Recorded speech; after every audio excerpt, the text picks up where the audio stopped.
ಕರ್ನಾಟಕ ಮತ್ತು ಮಹಾರಾಷ್ಟ್ರದ ಗಡಿ ವಿವಾದವನ್ನು ಪದೇ ಪದೇ ಕೆಣಕುವಂಥ ಕೆಲಸವನ್ನು ಅಲ್ಲಿ ಮಹಾರಾಷ್ಟ್ರ ಸರ್ಕಾರ ಅಧಿಕೃತವಾಗಿ ಮಾಡ್ತಾ ಬಂದರೂ ಸಹಿತ ಕರ್ನಾಟಕ ಸರ್ಕಾರ ಅದನ್ನು ಕೌಂಟರ್ ಮಾಡುವಂಥ ಅದನ್ನು ಚಾಲೆಂಜ್ ಮಾಡುವಂಥ ಯಾವ ಕೆಲಸವನ್ನು ಈವರೆಗೆ ಮಾಡಿಲ್ಲ. ಅವರು ಮೊದಲು ಕರ್ನಾಟಕದ ಗಡಿ ಭಾಗದಲ್ಲಿ ತನ್ನ ಮಹಾತ್ಮ ಫುಲೆ ಜನಾರೋಗ್ಯ ಯೋಜನೆಯನ್ನು ಜಾರಿ ತಂದರು. ಅದನ್ನು ನಾವು ಕನ್ನಡ ಸಂಘಟನೆ ವಿರೋಧ ಮಾಡಿ ಅದನ್ನು ಕಿಲಿ ಹಾಕ್ಸಿದ್ವು. 5 ಕೇಂದ್ರ ಕರೆದ್ರು ಹೋದ ವರ್ಷ 2024 ಜನವರಿ ಒಳಗೆ. ಆಮೇಲೆ ಅದನ್ನು ಆನ್ಲೈನ್ ಚಾಲೂ ಮಾಡಿದ್ದಾರೆ. ಕರ್ನಾಟಕದಲ್ಲಿ ಹಸ್ತಕ್ಷೇಪ ಮಾಡುವಂಥ ಯಾವುದೇ ಅಧಿಕಾರ ಮಹಾರಾಷ್ಟ್ರಕ್ಕಿಲ್ಲ. ಆದರೆ ಅದನ್ನು ಮಾಡಿದ ಮೇಲೆ ಸಹಿತ ಕರ್ನಾಟಕ ಸರ್ಕಾರ ಬಾಯಿ ಮುಚ್ಚಿಕೊಂಡು ಕುಂತಿದೆ. ಈಗ ನಿನ್ನೆ ಮಹಾರಾಷ್ಟ್ರ ಅಸೆಂಬ್ಲಿಯಲ್ಲಿ ಒಬ್ಬ ಶಾಸಕರೊಬ್ಬರು ಕೇಳಿದ ಪ್ರಶ್ನೆಗೆ ಮಹಾರಾಷ್ಟ್ರ ಸರ್ಕಾರದ ಅಧಿಕೃತವಾಗಿ ಒಂದು ಉತ್ತರ ಬಂದಿದೆ. ಈ ಕರ್ನಾಟಕದ 865 ಹಳ್ಳಿ ಪಟ್ಟಣಗಳು ಅಂದರೆ ಬೆಳಗಾವಿ, ಕಾರವಾರ, ಬೀದರ, ಗುಲ್ಬರ್ಗ, ಯಾದಗಿರಿ ಅಲ್ಲಿಯ ಮರಾಠಿ ಪ್ರಾಬಲ್ಯದ ಹಳ್ಳಿಗಳಲ್ಲಿ ತಾವು ಅರ್ಜಿ ಕರೆದರು. ಒಂದು ವಿಲೇಜ್ ಅಕೌಂಟೆಂಟ್ ತಲಾಟಿ ಜಾಗಕ್ಕೆ 321 ಮಂದಿ ಅರ್ಜಿ ಹಾಕಿದ್ದಾರೆ. ಇಲ್ಲಿ ಜನರನ್ನ ಅಲ್ಲಿ ಅಪಾಯಿಂಟ್ಮೆಂಟ್ ಮಾಡೋಕ್ಕೆ ಚಾಲೂ ಮಾಡಿರಿ ಅಂದ್ರೆ ಅದು ರಾಜಕೀಯವಾಗಿ ಹೇಗೆ ದುಷ್ಪರಿಣಾಮ ಬೀರ್ತೈತೆ ಅಂತ ಯಾರಿಗೆ ಏನು ಹೇಳಬೇಕಾಗಿಲ್ಲ. ಯಾಕಂದ್ರೆ ಇಲ್ಲಿ ಜನ ಆಕರ್ಷಣೆ ಆಗಬೇಕು. ಮಹಾರಾಷ್ಟ್ರ ಸರ್ಕಾರದ ಒಂದು ನಿಲುವಿಗೆ ಅದನ್ನು ಅವ್ರು ಸಪೋರ್ಟ್ ಮಾಡಬೇಕು ಕರ್ನಾಟಕದ ಮರಾಠಿಗರು ಅಂತ ಅವ್ರದ್ದು ದುರುದ್ದೇಶ ಇದೆ. ಇದಕ್ಕೂ ನಮ್ಮ ಸರ್ಕಾರ ಯಾವುದೇ ರೀತಿಯ ಪ್ರತಿಕ್ರಿಯೆ ಕೊಡೋದಿಲ್ಲ. ಈಗ ಮಹಾರಾಷ್ಟ್ರ ಅಸೆಂಬ್ಲಿಯಾಗಿ ಬಂದು ನಿನ್ನೆ ಹೇಳಿದರು ಎಲ್ಲ ಪರೀಕ್ಷೆಗಳನ್ನು ನಾವು ಕಂಪಲ್ಸರಿ ಮರಾಠಿಯೊಳಗೆ ಮಾಡ್ತೀವಿ ಅಂದರು. ಸ್ವತಃ ಮುಖ್ಯಮಂತ್ರಿ ಫಡ್ನವೀಸ್ ಹೇಳಿದರು. ಆಮೇಲೆ ಬೆಳಗಾವಿಯಲ್ಲಿ ಮೊನ್ನೆ ಅವರು ಮಹಾರಾಷ್ಟ್ರದ ನಾಡಗೀತೆಯನ್ನು ಹಾಕಿ ಇಲ್ಲಿ ಹೋಳಿ ದಿವಸ ಡ್ಯಾನ್ಸ್ ಮಾಡಿದ ಪ್ರಕರಣ ಆಯಿತು, FIR ಆಯಿತು. ಅದನ್ನು ತೊಗೊಂಡು ಮುಂಬೈಗೆ ಹೋಗಿ ತಕರಾರು ಮಾಡಿದರು ಬೆಳಗಾವಿ MES ಅವರು. ಅದನ್ನು ಅವರು ಗಂಭೀರವಾಗಿ ತೆಗೆದುಕೊಂಡ್ರು. ಅಂದರೆ ಮಹಾರಾಷ್ಟ್ರ ಮಾಡಿದ್ದಕ್ಕೆಲ್ಲ ಕರ್ನಾಟಕ ಸರ್ಕಾರ, ಕರ್ನಾಟಕದ ಮುಖ್ಯಮಂತ್ರಿಗಳು, ಕರ್ನಾಟಕದ ಸಚಿವರು ಮೌನ ವಹಿಸಿರ ಇಂದ ಅಲ್ಲಿ ನಾಳೆ ಇದು ದೊಡ್ಡ ಅನಾಹುತಕ್ಕೆ ದಾರಿ ಮಾಡಿಕೊಡ್ತದೆ. ಅವರು ಮುಂಬೈಗೆ ಹೋದ ಕೂಡಲೇ ಬೆಳಗಾವಿ ಸಂಘಟನೆಗಳಿಗೆ ಕೂಡಲೇ ಒಂದು ಅಪಾಯಿಂಟ್ಮೆಂಟ್ ಕೊಡ್ತಾರೆ. ಅವ್ರು ಮನವಿ ಸ್ವೀಕಾರ ಮಾಡ್ತಾರೆ. ಮಹಾರಾಷ್ಟ್ರದೊಳಗೆ ಅದ್ರ ಬಗ್ಗೆ ಒಂದು ಯಾವುದೋ ಒಂದು ಕ್ರಮ ತಗೋತಾರೆ. ಕರ್ನಾಟಕ ಸರ್ಕಾರ ಹಿಂಗೆ ಯಾಕಾಗಿತ್ತು ಅಂದ್ರೆ ಇಲ್ಲಿ ಗಡಿ ಭಾಗದ ಕನ್ನಡಿಗರನ್ನು ಕೇಳುವಂಥ ಯಾವ ವ್ಯವಸ್ಥೆಯೂ ಇಲ್ಲ.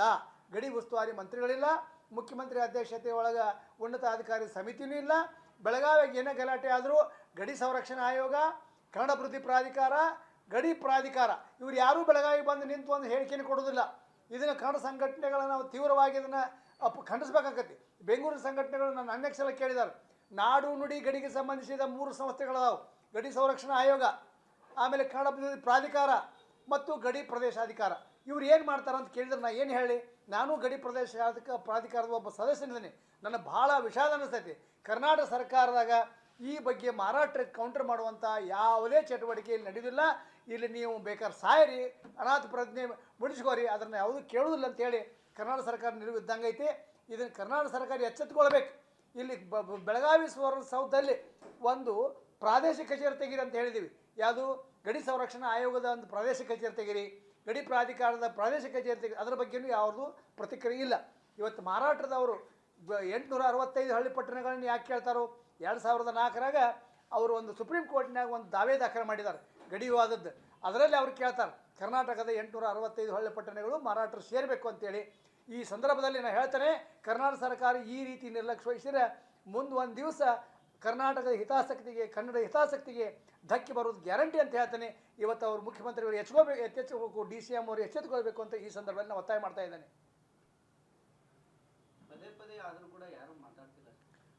ನೋಡಿ, 2015ರಿಂದ 2018ರವರೆಗೆ ಗಡಿ ಉಸ್ತುವಾರಿ ಸಚಿವರನ್ನವರು ಇದ್ದರು. ಅದು ನಮ್ಮ ಒತ್ತಾಯದ ಮೇರೆಗೆ HK ಪಾಟೀಲ್ರನ್ನ 3 ವರ್ಷ ಕಾಲ ಗಡಿ ಉಸ್ತುವಾರಿ ಮಂತ್ರಿ ಮಾಡಿದರು.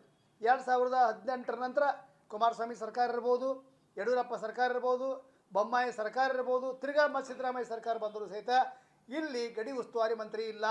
ಅವ್ರು ಏನು ಮಾಡ್ತಾರೆ? ಅವ್ರು ಮಹಾರಾಷ್ಟ್ರದವ್ರು ಏನೇ ಮಾಡಿದರೂ ನಾವು ಮೌನ ವಹಿಸ್ತೀವಿ ಅಂತಾರಲ್ಲ, ಇಲ್ಲಿ ಮರಾಠಿ ಮತಗಳ ಓಲೈಕೆ ಮಾಡುವ ಮೂಲಕ ಅವ್ರು ಮೌನ ವಹಿಸ್ತಾರೆ. ಅದು ಸುಪ್ರೀಂ ಕೋರ್ಟ್ನಲ್ಲಿ ಕೇಸ್ ಏನೈತಿ ಅದು 21 ವರ್ಷದಿಂದ ಅದು ಬಾಕಿ ಐತೆ. ಅದನ್ನು ತಿರಸ್ಕಾರ ಮಾಡುವಂಥ ಚಟುವಟಿಕೆನೂ ನಮ್ಮ ಸರ್ಕಾರದಿಂದ ನಡೆದಿಲ್ಲ. ದಿಲ್ಲಿಗೆ ಹೋಗಿ ಲೀಗಲ್ ಟೀಮ್, ಕಾನೂನು ತಂಡದ ಜೊತೆ ಚರ್ಚೆ ಮಾಡೋರು ಯಾರಿಲ್ಲ. ಅಂದರೆ ಈ ರೀತಿ ಮಾಡಕತ್ತರ ನಾವು ಮಾಧ್ಯಮ ಮತ್ತು ಕನ್ನಡ ಹೋರಾಟಗಾರ ಅಷ್ಟೇ ಕೆಲಸ ಏನಿದು? ಕರ್ನಾಟಕ ಸರ್ಕಾರ ಜವಾಬ್ದಾರಿ ಇದೆ ಇಲ್ಲೋ?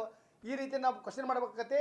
ಆದ್ದರಿಂದ ಈ ಸಂದರ್ಭದಲ್ಲಿ ಮುಖ್ಯಮಂತ್ರಿಗಳಿಗೆ ಮತ್ತು ಉಪಮುಖ್ಯಮಂತ್ರಿಗಳಿಗೆ ನಾವು ಒತ್ತಾಯ ಮಾಡ್ತಾ ಇದ್ದೇನೆ, ಈ ರೀತಿ ದಿವ್ಯ ನಿರ್ಲಕ್ಷ್ಯ ಮಾಡಿದರೆ ಮುಂದೊಂದು ದಿವಸ ಕರ್ನಾಟಕದ ಹಿತಾಸಕ್ತಿಗೆ ಧಕ್ಕೆ ಬರ್ತದೆ ಅಂತ ಹೇಳಬಯಸ್ತಾ ಇದ್ದೇನೆ. 860 ಅವರು ಪದೇ ಪದೇ ಮಾರಾಟದವ್ರು ಹೇಳ್ತಾರೆ. 865 ಹಳ್ಳಿ ಪಟ್ಟಣಗಳು ವಿವಾದಿತ ಪ್ರದೇಶ ಅಂತ ಹೇಳ್ತಾರೆ ಅವರು. ಮಹಾಜನ ವರದಿ ಪ್ರಕಾರ ಕರ್ನಾಟಕದ 768 ಹಳ್ಳಿ ಪಟ್ಟಣಗಳು ಮಹಾರಾಷ್ಟ್ರಕ್ಕೆ ಸೇರಬೇಕು. ಮಹಾರಾಷ್ಟ್ರದ 848 ಹಳ್ಳಿ ಪಟ್ಟಣಗಳು ನಮ್ಮ ಕರ್ನಾಟಕ ಬರಬೇಕು. ಇದು ಮಹಾಜನ ವರದಿ ಕೊಟ್ಟದ್ದು ವರದಿ. ಅದನ್ನು ಬಿಟ್ಟು ಇವರು 865 ಹಳ್ಳಿ ಪಟ್ಟಣಗಳು ನಮ್ಮ ಅಂತ ಕುಂತಾರೆ. ಸುಪ್ರೀಂ ಕೋರ್ಟ್ನಾಗ ಅವರು ದಾವೆ ದಾಖಲೆ ಮಾಡ್ಯಾರಲ್ಲ, ಆ ದಾವೆ ದಾಖಲೆಯನ್ನು ಏನು ಅವ್ರು ಮಂಡಿಸಿದಾರ, ಪ್ರಸ್ತಾಪ ಮಾಡಿದಾರೆ, ಅದನ್ನೇ ನಮಗೆ ಪದೇ ಪದೇ ಹೇಳ್ತಾರೆ. ಇಲ್ಲಿಂದ ಬೀದರ್ವರೆಗೂ ಅವ್ರು ಹೇಳ್ತಾರೆ ಇವು ನಮ್ಮ ಹಳ್ಳಿ ಅಂತ. ಒಂದೇ ಸುಳ್ಳನ್ನು 10 ಸಲ ಹೇಳಿದರೆ 100 ಸಲ ಹೇಳಿದರೆ ಅದು ಖರೆ ಆಗುವಂಥ ಪರಿಸ್ಥಿತಿ ಬರ್ತದೆ. ಯಾಕಂದ್ರೆ ಈಗಿನ ಪೀಳಿಗೆಗೆ ಅದರ ಬಗ್ಗೆ ಸರಿಯಾದ ತಿಳುವಳಿಕೆ ಇಲ್ಲ. ಅದನ್ನು ಸುಪ್ರೀಂ ಕೋರ್ಟ್ನಾಗ ಬೇಗನೆ ಅದನ್ನು ಬೋರ್ಡ್ ಮೇಲೆ ತಂದು ಅದನ್ನು ತಿರಸ್ಕಾರ ಮಾಡುವಂಥ ಕೆಲಸವನ್ನು ಕರ್ನಾಟಕ ಸರ್ಕಾರ ಮಾಡಿಲ್ಲ, ಕೇಂದ್ರ ಸರ್ಕಾರ ಮಾಡಿಲ್ಲ. ಈ ದಾವೆ ಒಳಗೆ ಮೊದಲೇ ಪ್ರತಿವಾದಿ ಕೇಂದ್ರ ಸರ್ಕಾರ, ಎರಡನೇ ಪ್ರತಿವಾದಿ ಕರ್ನಾಟಕ ಸರ್ಕಾರ. ದಿಲ್ಲಿ ಒಳಗೆ ಲೀಗಲ್ ಟೀಮ್ ಜೊತೆ ಚರ್ಚೆ ಮಾಡು ಯಾರೂ ಇಲ್ಲ. ಗಡಿ ಸಂರಕ್ಷಣಾ ಆಯೋಗದ ಅಧ್ಯಕ್ಷ ಶಿವರಾಜ್ ಪಲ್ಟ್ರಿಗೆ ಅನೇಕ ಸಲ ನಾನು ನೆನಪಿಸೀನಿ, 3 ವರ್ಷದೊಳಗೆ ನಿಮ್ಮ ಆಯೋಗದ ವ್ಯಾಪ್ತಿ ಬರ್ತದಂತೆ. ಬೆಳಗಾವಿ ವಿಷಯ ಗಡಿ ಕಾನೂನು ಸಲಹೆ ಬಿಟ್ಟರೆ ನಮ್ಮ ಕಡೆ ಯಾವುದೂ ವ್ಯಾಪ್ತಿ ಬಂದಿರುವುದಿಲ್ಲ ಅಂತ ಸ್ವತಃ ನ್ಯಾಯಮೂರ್ತಿ ಆದಂಥ ಕೆಲಸ ಮಾಡಿದಂಥ ಶಿವರಾಜ್ ಪಾಟೀಲ್ರು ನನಗೆ ಹೇಳ್ತಾರೆ. ಆದರೆ ನನ್ನ ಪ್ರಕಾರ ಯಾವಾಗ VS ಮಳಿಮಠರು 2015ರಾಗ ಗಡಿ ಸಂರಕ್ಷಣಾ ಆಯೋಗದ ಅಧ್ಯಕ್ಷ ಆದರು, ಅವಾಗನೇ ಗಡಿಗೆ ಸಂಬಂಧಿಸಿದ ಎಲ್ಲ ವಿಷಯಗಳು ಗಡಿ ಸಂರಕ್ಷಣಾ ಆಯೋಗದ ವ್ಯಾಪ್ತಿಗೆ ಬರ್ತಾವಂತ ಮಳಿಮಠರು ಆವಾಗ ಹೇಳ್ತಿದ್ರು ನಮಗೆ. ಅವ್ರು ಪಾಪ 1 ವರ್ಷದಾಗ ಅವ್ರು ತೀರ್ಕೊಂಡ್ರು. ಆಮೇಲೆ ಯಾರು ಬಂದರು? ರಾಜೇಂದ್ರ ಬಾಬು ಬಂದರು, ಅವರು ರಾಜೀನಾಮೆ ಕೊಟ್ಟೋದ್ರು. KL ಮಂಜುನಾಥ್ ಬಂದರು, ಅವ್ರು ತೀರ್ಕೊಂಡ್ರು. ಬೊಮ್ಮಾಯಿ ಅಧಿಕಾರಿ ಇದ್ದಾಗ ಶಿವರಾಜ್ ಪಾಟೀಲ್ ಅಪಾಯಿಂಟ್ಮೆಂಟ್ ಆಗೈತಿ. ಅವ್ರನ್ನ ಒಂದು ಸಲ ಮಾರ್ಚ್ 2024 ಒಂದು ಸಲ ಕರ್ಕೊಂಡು ಮೀಟಿಂಗ್ ಮಾಡಬೇಕಾದ್ರೆ ನನಗೆ 1 ವರ್ಷ ಹಿಡಿತು, 2 ವರ್ಷ ಹಿಡಿತು. ಇಂಥ ಸಂದರ್ಭದಾಗ ಯಾವ ರೀತಿ ಸರ್ಕಾರದ ಜೊತೆ ನಾವು ವ್ಯವಹಾರ ಮಾಡಬೇಕು? ಅದಕ್ಕೆ ನಾನು ಹೇಳಿದೆ, ಪ್ರಾದೇಶಿಕ ಕಚೇರಿ ಮಾಡಿರಿಪ್ಪ, ಸುವರ್ಣಸೌಧದಾಗ ಒಬ್ಬರನ್ನ ಮುಖ್ಯಸ್ಥರು ಮಾಡಿರಿ. ಅದು ಜನ ಕನ್ನಡಿಗರು ಮತ್ತು ಸರ್ಕಾರದ ನಡುವೆ ಒಂದು ಕೊಂಡಿಯಾಗಿ ಕೆಲಸ ಮಾಡಲಿ ಅಂತ ನಾವು ಅನೇಕ ಸಲ ಹೇಳಿದ್ದೀವಿ. ಅದು ಸರ್ಕಾರದ ಜಾನ ಕ್ಯೂಡೋ ಜಾನ ನಡೆಯೋ ಗೊತ್ತಿಲ್ಲ, ಅದು ಸರ್ಕಾರದ ಮೇಲೆ ಇದು ಪರಿಣಾಮ ಬೀರಿಲ್ಲ. ಸುಪ್ರೀಂ ಕೋರ್ಟ್ನಲ್ಲಿ ಕೇಸ್ ಬಾಕಿ ಇದೆ, ತನಗೆ ಏನು ಬೇಕಲ್ಲ ಅದನ್ನೆಲ್ಲ ತಯಾರಿ ಮಾಡ್ಕೊಳ್ತಿದೆ ಮಹಾರಾಷ್ಟ್ರ ಸರ್ಕಾರ ಆಗಲಿ ಅಥವಾ ಗಡಿ ವಿಚಾರ ಸಂಬಂಧಪಟ್ಟಂಗೆ.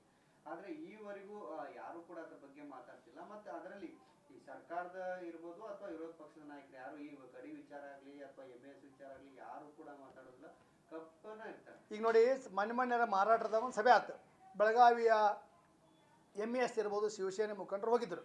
ಅಲ್ಲಿ ವಿಧಿ ತಜ್ಞರು ಅಂದರೆ ಸಂವಿಧಾನ ತಜ್ಞರ ನೇಮಕ ಮಾಡೋ ಬಗ್ಗೆನೂ ಒಂದು ಚರ್ಚೆ ಆಯ್ತು.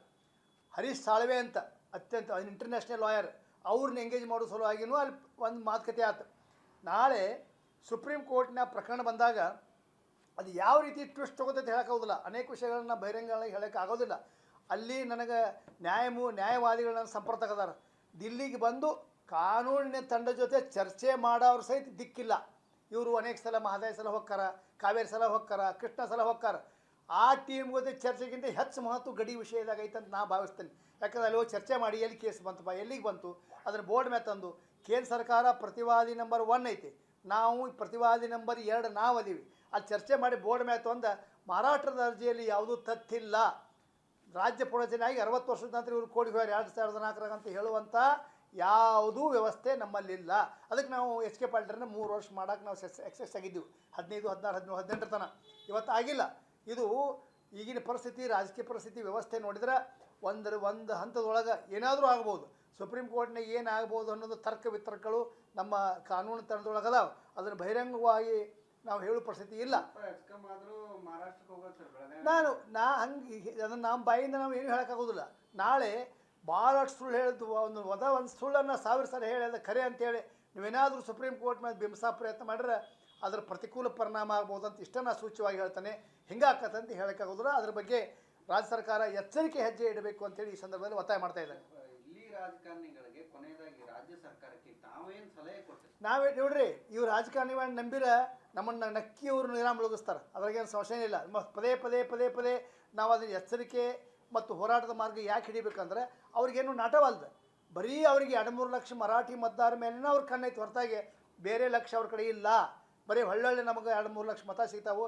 ಬೆಳಿಗ್ಗೆದ್ರೆ ಶಿವಾಜಿ ಪ್ರತಿಮೆ ಉದ್ಘಾಟನೆ, ಬೆಳಿಗ್ಗೆದ್ರೆ ಶಿವಜಯಂತಿ, ನಿಮಗೆ ಉಳಿದದ್ದು ಏನೂ ಇಲ್ಲ, ಅವ್ರ ತಲೆಯಾಗನೇ ಇಲ್ಲ. ಆದರೆ ಅದು ಎಲ್ಲಿಗೆ ಹತ್ತೈತೆ ಅನ್ನೋದು ನಮಗೂ ಒಮ್ಮೆ ಕಳವಳ ಆಗ್ತೈತಿ. ಅದೇ 28ಕ್ಕೆ ಚೀಫ್ ಸೆಕ್ರೆಟರಿ ಶಾಲೆ ಒಂದು ಮೀಟಿಂಗ್ ಕರೆದಾರೆ. ಹೊರನಾಡು ಕನ್ನಡಿಗರು, ಗಡಿನಾಡು ಕನ್ನಡಿಗರ ಸಲುವಾಗಿ ನಾನು ಹೋಗ್ತಾ ಇದ್ದೇನೆ ಮೀಟಿಂಗ್ಗೆ.